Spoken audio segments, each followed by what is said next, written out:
And we talk about the issues of the day from a Christian perspective. We're going to have Dr. Robert Jeffress on the show in the next segment, so you want to stay tuned for that. He's going to be talking about Are We in the End Times, the subject of his new book, Are We in the End Times? And, Christians have asked that forever, right? Are we in the end times? But the world sure is moving fast right now. I remember during the COVID, when that started, I felt like what we did was we hit the fast forward button on headed towards the end times, whenever that is actually going to happen. And with the insanity that we are seeing today on a whole host of different issues, but also including just the amazing amount of anti-Semitism we're seeing in the world today, what has been shown every day. I want you to listen to this. This is a group of people, it's 400 or 500 people who were protesting in Philadelphia this weekend outside of a restaurant owned by a Jewish man, falafel restaurant in Philadelphia. So go, you can hide! We charge you with genocide! Go, you can hide! We charge you with genocide! So you're in a restaurant and you're enjoying some deep-fried falafel. You ever have falafel? It's good. It's deep-fried chickpeas and some other things, and it's a Middle Eastern meal that actually was invented probably, most people think it started maybe in Egypt, but 1,000 years ago, although the modern version of it started in the 1800s, in the 19th century. And, it's an interesting thing that today there's so many things that are wrong with this entire thing that was happening in Philadelphia.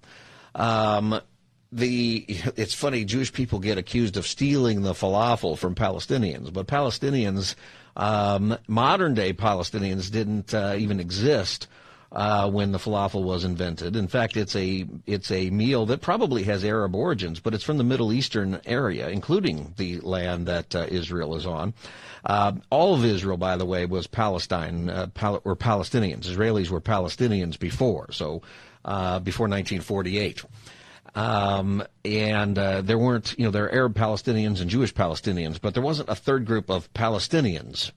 That didn't happen until the 1960s. And the charge outside of the restaurant, imagine that you're sitting there, and the only reason that they're there, they were marching through Philadelphia in the typical protest that we've been seeing, but they deliberately targeted this restaurant called Goldie's because the head chef at Goldie's, his name is Michael Solomanoff, and he owns the restaurant. And he has raised some money to help Israelis who are recovering from the attack on October 7th. But I can't imagine, we're living in a time now, I've never thought I would see it like this, where you can attack a people group, a person who just happens to be part of a people group, for something that actually has nothing to do with. And the charge of anti-Semitism is, very often the way you discover what that is would you do this to some other people group? Are you holding one person group, people group, to a standard that's different than another standard? I don't think I've ever seen this, short of obviously the KKK did this to black businesses and would attack those businesses during Jim Crow and other times. There's modern day things where this happens occasionally, but not hundreds of people. And not in a situation like today in Philadelphia or yesterday in Philadelphia where the police are not called. Is it a peaceful protest when you attack a person's business and chant like this outside a person's business just because of their nationality? So go, you can hide! We charge you with genocide! Go, you can hide! We charge you with genocide! The protesters are demanding a ceasefire, of course, in the Israel-Hamas war that is going on. The thing is that what they're demanding is that Israel have a ceasefire, but not Hamas. Hamas can do anything, according to many of these people, any means necessary is also part of the chants, meaning that they get to do whatever they want to, but Israel has to stop defending itself. So you'd never ask any other country to do that, or any other people group anywhere to do that. No one would put up with that anywhere. else in the world. And the mayor of the governor of Pennsylvania came out and called it a blatant act of anti-Semitism, he said. And it is something that we are seeing more and more often throughout our country. And, it gets into a place, and then when you're dealing with war, you're dealing with terrible things no matter how you look at it. Terrible things are happening in this war. There are terrible things that happened in Israel on October 7th, and there are terrible things that are happening in Gaza as the war progresses. Now, the ceasefire, you probably know, ended a while ago. A lot of hostages were released, but there are still well over 100 hostages still kept in Gaza. This is the Pastor Scott Show. You can join the conversation by calling 888-528-2557, 888-528-2557. There is, when you get into the terribleness of the whole situation, the anti-Semitism, the war, and in many ways it's a very, in the misunderstanding of what's going on, the whole genocide, issue. The Palestinians have grown in population over time. It's a lousy genocide if that's what Israel's trying to do, because they aren't reducing the population of Palestinians at all. It is, except for some people dying, obviously, in this war here, but over the period of time that the genocide is being accused, the population has grown tremendously over that period of time. There are messages that are being sent that, in all of this, that make it that are important for us to discern the difference. One of the signs of the end times, we talked about that before as we started here, one of the signs of the end times is that people will be deceived. That's the first thing that Jesus says. Jesus, and I can imagine if you're sitting with Jesus and you're with him and all the disciples and you're gathered, you're all gathered around together, what are you going to say? You're going to say, Jesus, how does it all end? Human beings have always had a sense that the world is going to end at some point. And in the whole process of trying to figure out philosophically, is there a God? Why are we here? And then once you decide you understand that, then you have religion. And the idea is, how do we please God? The idea is not only are you going to die, but also one day this will all end. And the disciples felt that. And, of course, they had the Old Testament that talks a lot about the end times, and there were misunderstandings about that, obviously, we would say, as Christians. Matthew 24, Jesus left the temple and he's walking away with his disciples. They came up to him to call his attention to its buildings. Do you see all these things? Truly, I tell you, not one stone here will be left on one another. Every stone will be thrown down. Interestingly enough, side note from history, is that whenever the Romans took out the temple in AD 70 and they destroyed all of it, they said that the fires were so hot that it melted all the gold and everything in there, and that the Romans literally turned over every stone in order to get the gold out, to harvest the melted gold that melted down and then sort of traveled through all of the cobblestones. And a lot of people said, Jesus, normally when people say not one stone will be unturned, they're not literally saying every single stone, and that may not have been exactly the case, but people noticed that the stones were being undone after all of that. And so people said, his disciples said, what will happen after the end of the age will be a sign of your coming. And I can't stress this more. The first thing Jesus says is, watch out that no one deceives you, period.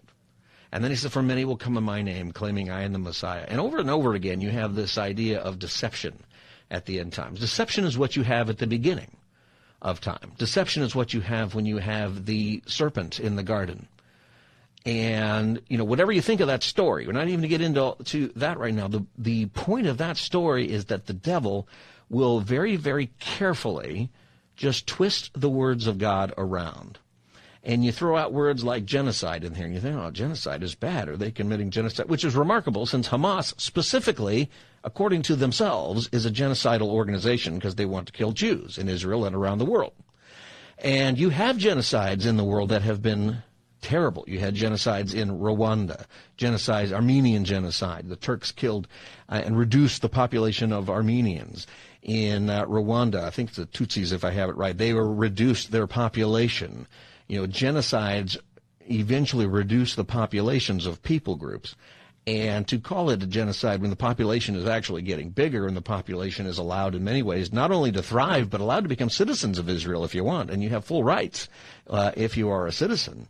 It's a word that is not fair to people groups who have actually suffered from genocide. See, but we twist things around in such a way that, and in the midst of things just being bad in general, we kind of say, oh yeah, it's all bad, but it's important that we get this right. 888-528-2557, 888-528-2557 is the number. Pastor Scott Show, Oscar in San Gabriel. Welcome to the Pastor Scott Show. Hello? Hi, Oscar. Go ahead. Oh, Pastor Scott, love your show. Just three things, Pastor. I love Israel, and I love Trump, and this falafel food, whatever it's called. If it's Israeli, I will keep buying it and eating it. But if it's not Israeli, I'm not going to poison my soul with it. Just that I wanted to say. Thank you, Pastor. Well, all right, Oscar. I think, I think the falafel may not be good for you. It's deep fried, and maybe it's taking more people out than we should acknowledge, than we can say. But it's pretty yummy. And it's Israeli, but it's also Arab. It's also Middle Eastern or Mediterranean, however you want to define it. You can go look up the history of it. It's weird when we start to racialize the food, and we have this thing today where, people say, what's it called? What's it called when you want to take over somebody's cultural appropriation? Right? Like none of us should be wearing shoes because the Dutch, I think, came up with the modern shoe or something, and then we're culturally appropriating them by putting these things on our feet.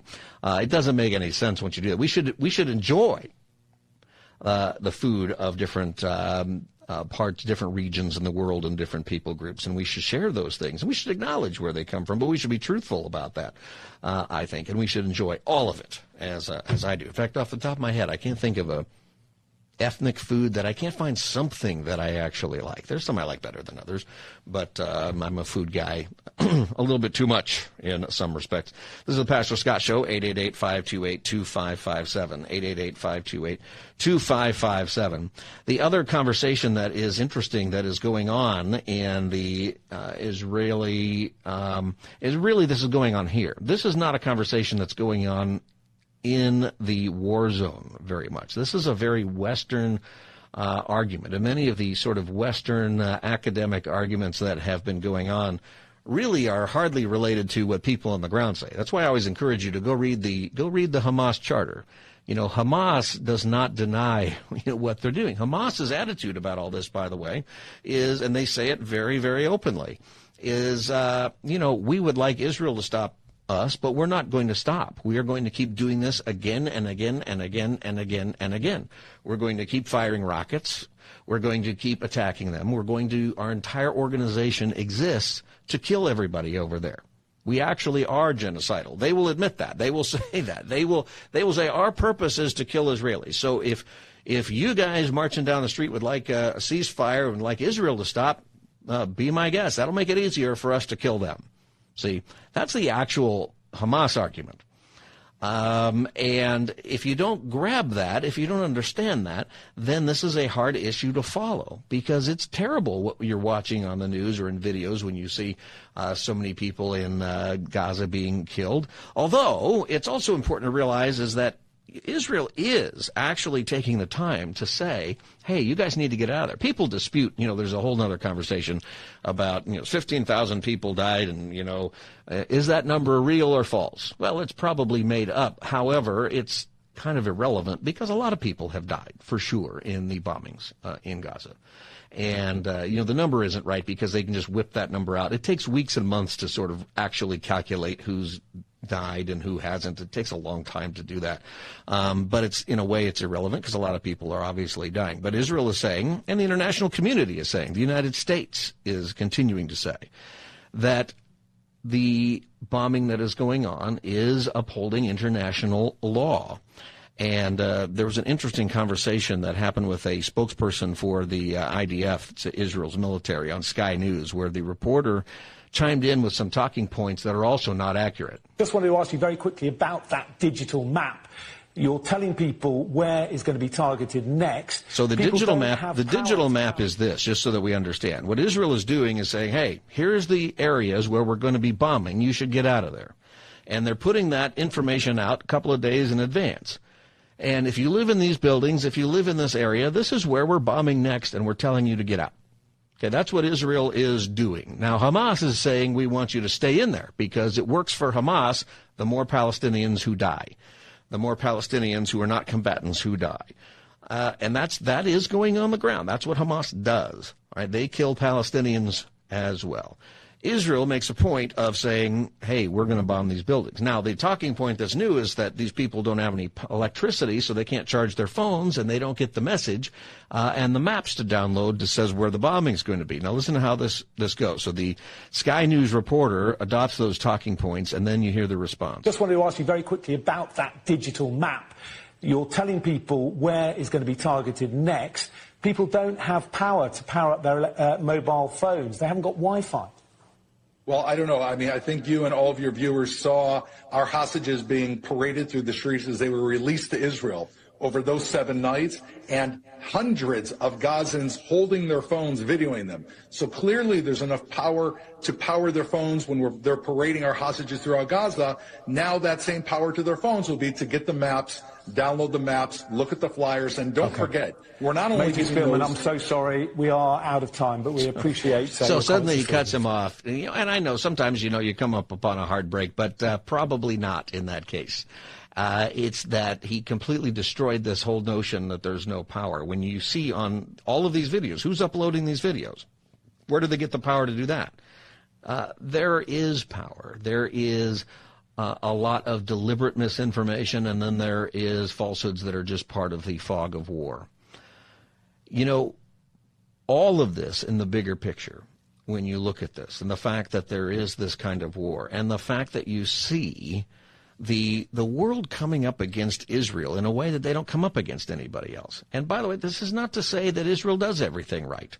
This is not to say that Israel may not have violated some laws here and there. There's a lot of good questions that people ask about treatment of Palestinians, particularly in the West Bank. They left Gaza in 2005, and it's been much better there. But there's a lot of legitimate questions.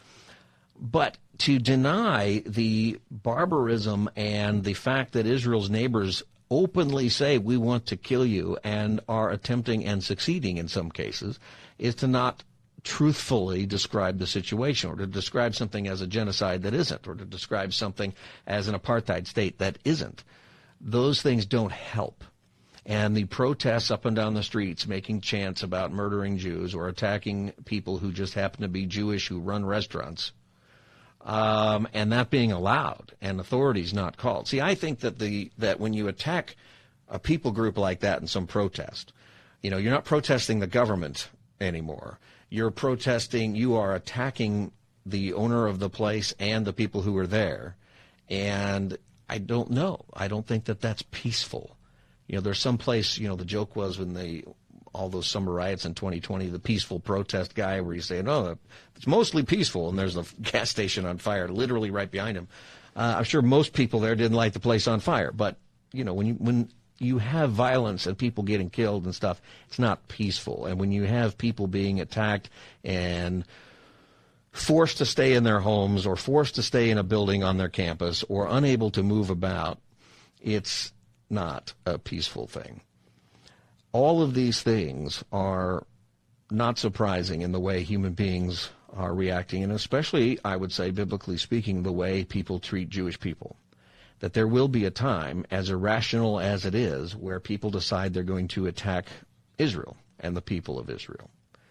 Does that make you think it's the end times? I was talking to my mom about this question, and, she was a little kid during World War II, and she said, oh, yeah, we all thought it was the end times back then. With Hitler going after the Jews, and we thought this might be the end. Well, obviously it wasn't back then. Is that the end times now? When we come back after the break, we're going to have Dr. Robert Jeffress with us, and he wrote a book all about this question, are we living in the end times? And he's going to talk about that with us, and I think it'll be a good discussion, because Christians have always thought it's the end times, and every time something happens in Israel or the Middle East, you have people saying, oh, this must be the end times. You know what? One day it will be. Is that day today or another day? Well, we'll talk about that with Dr. Robert Jeffress in just a few minutes when we come back from the break. This is the Pastor Scott Show. You can follow me on social media at Pastor Scott Show, at Pastor Scott Show. We'll be back with Dr. Robert Jeffress. Stay tuned. You're listening to the Pastor Scott Show podcast. Have any questions or comments? Email Pastor Scott now at pastorscott@kkla.com or tune in live weekdays from 3 to 5 p.m. Now, back to the show. Hi, everybody. Welcome back to the Pastor Scott Show. Always good to be with you. We've been talking about, are we living in the end times? That's a question that has been asked for a long time, and with us to talk about it is Dr. Robert Jeffress. You probably know Dr. Robert Jeffress from being on this station. He's heard nationwide on over 1,000 stations, including right here on KKLA at 10 a.m. weekdays and 11 a.m. in San Diego on K-Praise. Dr. Jeffress, welcome back to the Pastor Scott Show. Pastor Scott, great to be with you as always. It's great to have you on again. And if for those people who are watching our live stream, they might see behind you are tons of books, many rows and rows of books in a library. Is that your personal library, or does your library look like that? Do you still use solid books? I do. I do it the old-fashioned way. But these are my books. I'm coming to you from our study at First Baptist Church in downtown Dallas. You know, it's. I was talking to you in the break, and as a pastor myself, I have tons of books, and my dad just retired, and he has a couple thousand books. And, we're looking at what to do with. I have a lot of digital books, I have to say. I have thousands of digital books. It's hard to not go that way. Well, I've managed to find a way not to. Yeah. Just too lazy to learn how to do it, I guess. An interesting thing about that, though, and maybe people would remark on this, and you've probably had this experience when they come in my office and they see all of these books, that we have a scholarly faith, that our faith is not just a bunch of religious conjecture and just trying to ramble on. We have a faith that is built into history and real places and real events, don't we? We do. And it's interesting, the Christmas story that we all are going to read from, Luke chapter 2. Dr. Luke went to great trouble to put actual dates and places to show his friend Theophilus, to whom he was writing this account of Christ's birth. This wasn't some cleverly devised fable, as Peter said, that they thought up in the upper room. This is a faith that's built on fact, historical fact. It really happened. And that's one reason that we have great confidence in our faith. That's right. There are so many things to study and research. And, the Christmas story, we're going to hear about Caesar Augustus, and we're going to hear about King Herod. And the interesting thing is that these people are footnotes in a real story of Jesus Christ, the most important story there is. Well, that's right. The whole Christmas story starts not in Bethlehem, but in Rome, 1,400 miles away. The government was running out of money and was facing a shutdown. Does that sound familiar to you? They had to come up with some more revenue. So just like government, they said, let's tax the people. And Octavian was his actual name. Mm-hmm. We called him Caesar Augustus. Octavian declared that everybody needed to go to their home city in order to register to be taxed.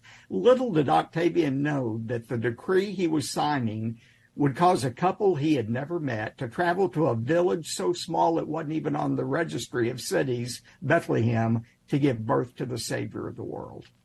It's an amazing story. It's an amazing story. I like to point out, too, that today you'd think that the Caesars would be our most important historical figures, but only if you're kind of into it.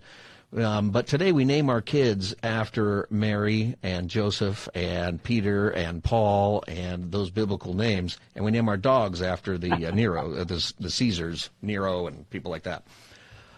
Funny how things turn. It is. So we have been talking often, of course, about what's happening in Israel on our program, and in particular today we're talking about the anti-Semitism that we are seeing all over the world, but including here in the United States, I think in ways that people say, I never thought so, but you kind of never thought so. Not like we're seeing it now. And it leads people to really ask, are we living in the end times? And that's the subject of your new book.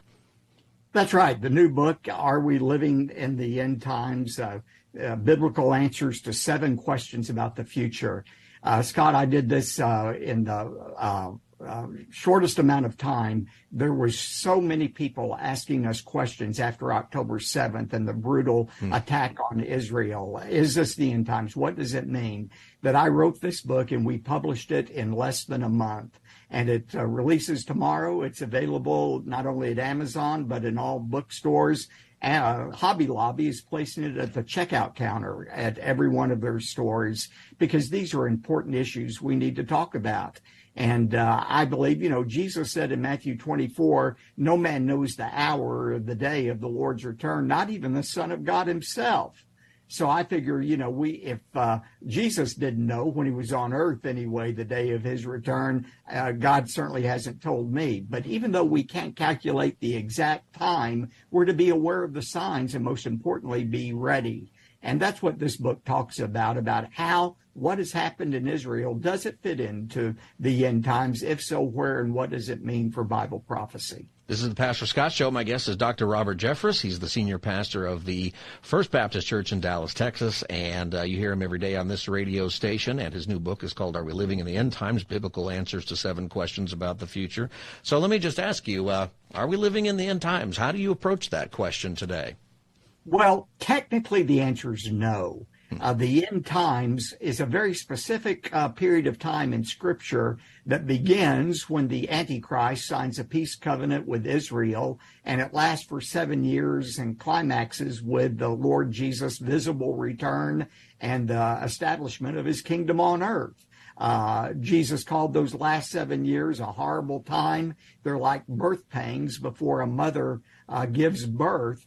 But the fact is that tribulation will result in something good, and that is the return of Christ and the establishment of his kingdom. We're not there yet, but we are in the period of time the Bible calls the last days. We have been in the last days since the ascension of Christ into heaven 2,000 years ago. But I believe a case can be made that we are in the last of the last days. And the next event that happens is the rapture. There's no sign that has to be fulfilled for the rapture to take place. And once that rapture of the church occurs, then the Antichrist rises to power and you begin the final countdown for the end times. I think it's a great distinction that you made there between end times and last days. I think that is a very good way to look at that. Christians, and I think are often asking, is this the end, and really seeking toward it. But sometimes we seek answers that are outside of Scripture. For example, there's a book out there that you can still buy on eBay, and it claims that Mikhail Gorbachev is the Antichrist back from the 1990s. And I think the whole theory was because he had that birthmark on his head, and that must be the mark of the beast or something, right? And you think about things like that. People have made a lot of claims about the times we're in and have been wrong. Yeah, and I talk about that in the first chapter of my book, Are We Living in the End Times? All of the prophecies and predictions that have been made that didn't come true. And by the way, Pastor, it's not just kooky Christians doing it. Globalists have done it. Back in 1975, the great fear was global, not warming, but cooling. There was a prediction that we would be in an ice age by the year 2000. When that didn't happen, the focus changed to global warming. And you're hearing the predictions that if nothing is done, the world's ice caps are going to melt and the world's going to flood.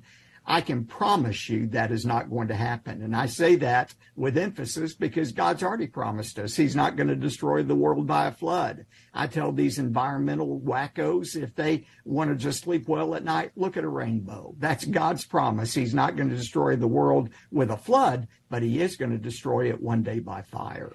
When you study anthropology, people groups from all over the place, going all the way back to however far back we can go, ancient Egypt, and there's a sense that human beings have that there will be an end of the world somehow, someday. I think that everybody is expecting that. I think that there's a political reason that fuels the fire of the alarmist stuff that we've been dealing with in our time. But there's always been a sense of, hey, all this is going to end someday. What should we do to get prepared for that? Because it's certainly going to end one day when we die. But, how should we get prepared for these last days?